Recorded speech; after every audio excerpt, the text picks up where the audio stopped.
In the wild, the Cardinal Tetra only lives for 12 months, but in captivity, with correct care, they can live for 3 to 5 years. So let's take a look at what that care entails.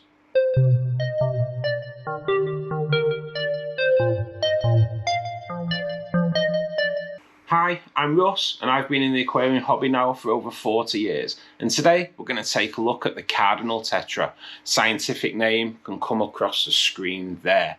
Now this is a beautiful specimen that's commonly mistaken with its very close cousin, the Neon Tetra, but we'll take a look at the difference between the Cardinal Tetra and the Neon Tetra later on in the video. So we'll start, where does the Cardinal Tetra originate from? So they were originally found in South America, in the Orinoco and Negro river basins, and their natural habitat is slow moving waterways that are heavily shaded by thick vegetation. They were last assessed by the IUCN on the 4th of March in 2021, and the species was classed as least concern, which is fantastic news for the conservation of this beautiful species. In the UK, only farmed are really available for us to purchase, but there is a great conservation program in place, which means that wild are available probably in the US, and I'm not quite sure about other parts of the world. They are often mistaken for their smaller cousin, Neon Tetra. This is because they both have translucent, elongated bodies, and they both have a long streak of electric blue that covers from head to tail. But the Cardinal Tetra is slightly bigger than the Neon, and their red body stretches from tail to nose, whereas the Neon, it only covers half the body. They grow to about 3.5 centimeters, which is 1.4 inches. They also have quite small mouths, which means feeding them can be quite tricky. And we will cover feeding later on in the video. The small mouth also offers problems from when they are fry, because obviously they don't take on larger foods. So we will cover feeding fry later on in the video too. When it comes to setting up an aquarium for them, for me personally, I would try and go for the more natural habitat approach. So you want a tank. You'd get away with probably a 2-foot tank, but I personally would say more 3-foot plus, just due to the amount of numbers that you can stock with cardinals. It needs to be heavily filtered because we want some nice clean water. This can be done with a great canister filter, but they don't want a lot of flow cardinals. So you can suppress the flow by maybe having the water delivered from the canister back into the tank using a spray bar.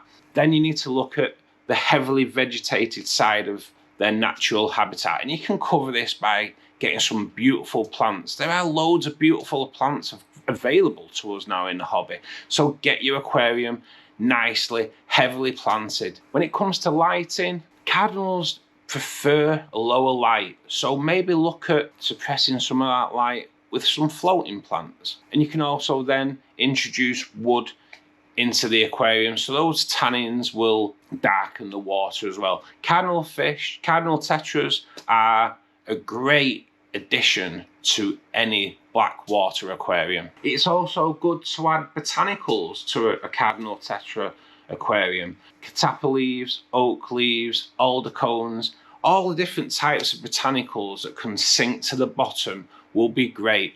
Cardinals like to forage in all this, and it also helps with the breeding, which we'll cover later on in the video. When it comes to substrate, there's no preference really for your cardinals, but maybe take into consideration a good quality soil for the plants that you're going to need. As for temperature, the cardinal will tolerate temperatures from 73 to 82 degrees Fahrenheit, which is 23 to 28 degrees Celsius. Once you start getting past the 82 degrees Fahrenheit though, cardinals will struggle, so just keep an eye on the temperature. As for parameters, due to them being in tank bred in the UK, they will accept quite a wide range of water parameters, but they do perform best with pHs between 4 and 7 and a DH between 5 and 12. They are best suited in soft acidic water. When it comes to stocking the aquarium with cardinals, they are a schooling fish, and really it's not recommended to have less than 8. But if you've got a tank big enough, then you can expand that to 16, to 20, to 40 or 50. 50 Cardinal Tetras schooling together will offer you just the bestest displays possible, especially if the back of your aquarium is black.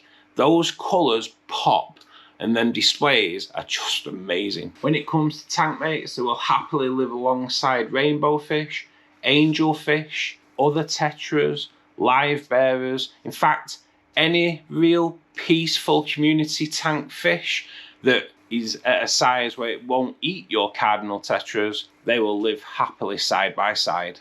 If you have made it this far through the video, can I please ask you just to click the like button and subscribe to the channel for further content. Thank you. Feeding Cardinal Tetras is easy, but can also be a little bit trickier. In the wild, they're going to be taking insects that fall into the water. They're going to be eating those little crustaceans that live naturally in the water side by side. So in the tank, you can feed them good quality flake food, but maybe just grind the flakes up a little bit before you put it into the water. Smaller pellets, smaller granules like the fluval bug bite range, for instance. And then live foods or the frozen variations, Daphnia, brine shrimp, bloodworm. But before you feed them, especially the frozen variants, let it defrost and maybe just cut the bloodworm up a little bit just so they can take that in with no difficulties. Feeding fry is even trickier, but we will cover that on the raising fry part of the video. As for sexing Cardinal Tetras, the female's body is slightly more rounded, and the male, the blue stripe, is a lot more prominent than the female. Which leads us nicely onto breeding Cardinal Tetras. Now, cardinals will eat their own eggs, so if you want to breed them seriously, then that does need to be done in a separate aquarium. A separate aquarium that's set up specifically for breeding them. Cycled filtration, because that water needs to be clean at all times. It also needs to be extremely soft and acidic, and the water temperature towards the higher range of their tolerance, around about 80 degrees Celsius. It's also good to have a good selection of leaf litter covering the entirety of the aquarium floor. And then on top of that, a net which will allow the eggs to fall through, but not the fish. Cardinals spawn in darkness, so no lighting is required when you're breeding cardinals. Once they've laid their 150 to 300 eggs, it's best then to remove the parents and acclimatise them back to the main tank. You can then remove the netting. The eggs will then hatch over the next 36 hours, and they will eat away at their egg sac and become free swimming. This is where feeding them becomes a little bit more difficult. Cardinal fry's mouth is so small, it's hard for them to take on any type of food. So the leaf litter, the microbes that produce to break down the leaf litter, is a great food for your cardinal fry. It's also good to offer them some infusoria or some liquid fry food that you can buy from stores.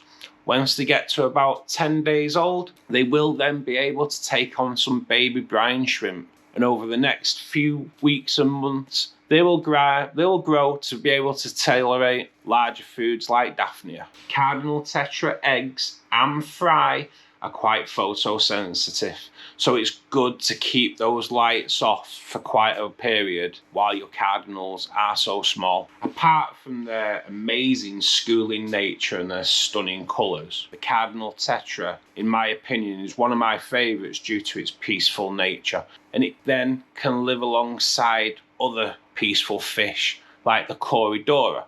And one of my favourite Corydoras is the peppered Corydoras. And if you want to know more about that species, then watch this video next. And I'll see you there. Thanks for watching.